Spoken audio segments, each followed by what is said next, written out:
Pertama, saya mengucapkan duka cita yang sedalam-dalamnya terhadap 13 anggota kita yang meninggal.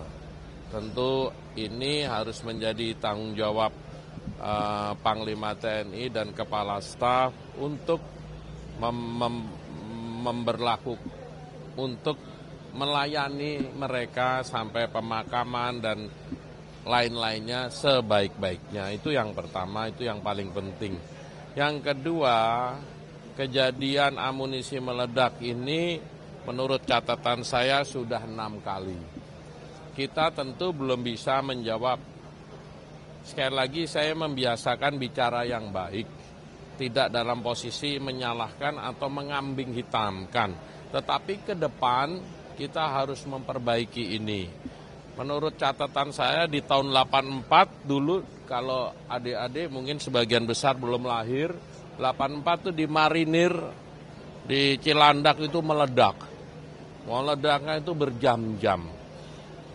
Tetapi untung saat itu tidak ada yang wafat. Kalimat untung ini karena tidak ada yang wafat. Nanti biar Kepala Staf Angkatan Darat dan Pangdam Siliwangi untuk menjelaskan ini. Kita akan meminta beliau, mudah-mudahan ini yang terakhir kali terjadi.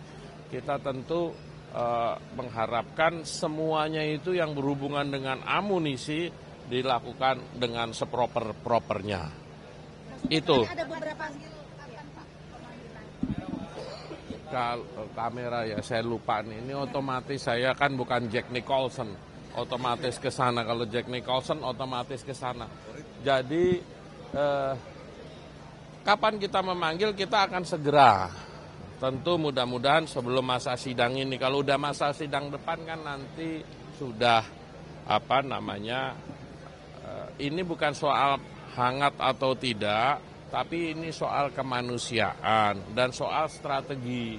Kalau seteledor ini potensi bisa terjadi di mana-mana. Dan kemarin itu ada kolonel yang gugur, ada mayor yang gugur, ada masyarakat sipil yang wafat. Ini semua tentu kita semua berduka dan ini tidak boleh lagi terjadi. Maksudnya dari sejumlah kasus terkait dengan ledakan amunisi ini kan dengan korban yang terbanyak bisa dikatakan prajurit aktif dan juga warga sipilnya. Dengan tadi Mas Utut bilang untuk tidak ada kejadian serupa lagi, apakah dari Komisi 1 mungkin akan menekankan nanti ke Panglima TNI mungkin yang akan dipanggil untuk membuat aturan yang memang.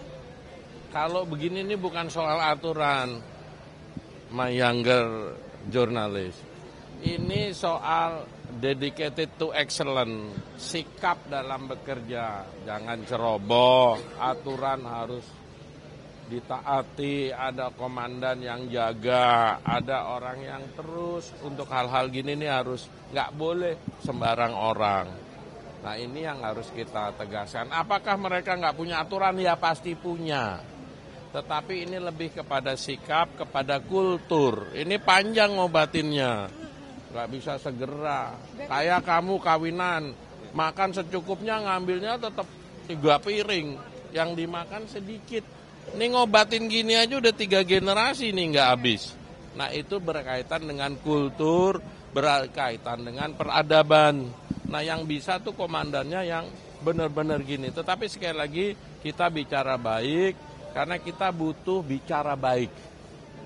Kita butuh bicara baik supaya tone-nya baik. Supaya Indonesia ke depan mindset-nya positif. Berarti artinya peristiwa ini terjadi ada kecerobohan begitu ya Mas ya? Kalau misalkan dari evaluasinya sendiri kalau maksudnya ya, kalau saya gimana mengevaluasi, orang tahu aja enggak, cuman berita. Nanti kita nah iya, tapi kan kita belum kan, biar mereka menguburkan dulu dengan baik, keluarganya dirawat, nanti diinvestigasi, kan begitu. Mas, menggaris bawahi tadi soal ini bukan mau cari rame, kalau kamu kan mau carinya rame. Wartawan tuh kan cuma mau cari rame. Mas, menggaris bawahi soal aturan tadi kan ada warga sipil yang ikut menjadi korban. Bagaimana kemudian? Ya nanti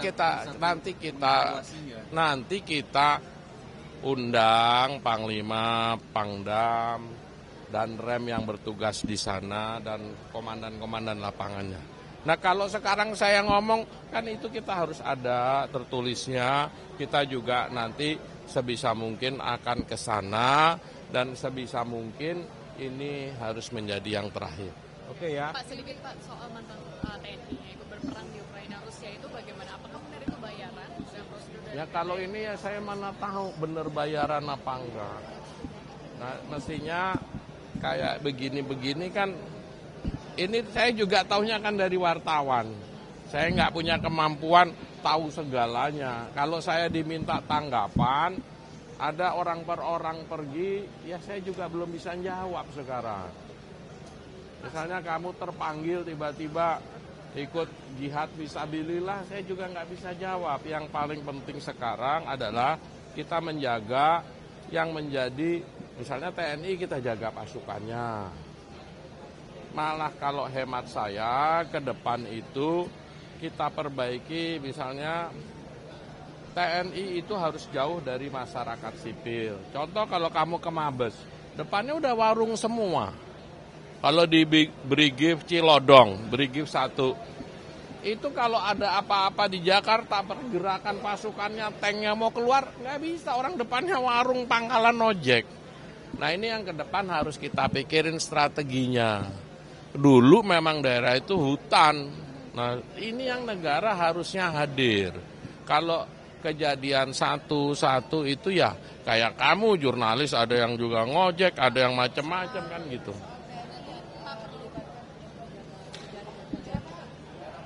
Saya belum baca Memorandum of Understanding-nya, dan juga saya juga belum melihat apa sih yang dibicarakan. Nah, saya gimana mau komentar. Pasti setiap ada penugasan, pasti ada situasi yang membutuhkan itu. Ini kan mindset yang positifnya begitu. Kalau tanya perlukah, nanti saya tanya dulu. Orang saya belum ngomong sama kejaksaan, saya belum ngomong sama TNI, kejaksaan mintanya apa, TNI menganggapnya apa, kan kita belum tahu. Kalau saya komentar nanti. Tapi kalau IPW tadi mungkin yang kalau misalkan ada partai sendiri untuk menginisiasi TNI gitu, ini apakah akan sama seperti waktu di Amerika yang 51 gitu di Amerika atau gitu? Ya kalau di mana-mana, kalau instalasi militer tuh jauh dari rakyat. Bukannya menjauhkan diri, tapi itu untuk daerah yang memang harus steril. Nah ini kan kejadian kayak Garut ini kan karena salah satu contohnya. Saya kan kasih contoh tahun 84 di Marinir, dulu namanya KKO, itu meledaknya tuh berjam-jam. Dugaan saya Diko belum lahir, 84. Jadi ini kejadian bukan yang pertama. Nah yang paling penting ini harus yang terakhir. Untuk terakhir tuh apa? Oke ya. Ya kalau kritik saya nggak gini, kalau kritik saya nggak menjawab. Kalau kritik kan pasti benernya aja. Yang jalan.